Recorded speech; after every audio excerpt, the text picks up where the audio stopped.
How to clear recent files in Microsoft Word. Okay. Let me show to you how. Open MS Word.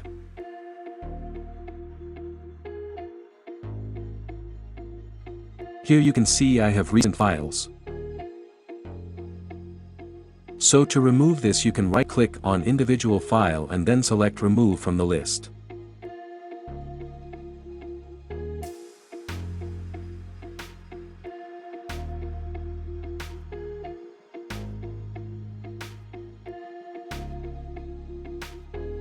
Done. So that's it. That's how you can easily remove recent in Microsoft Word.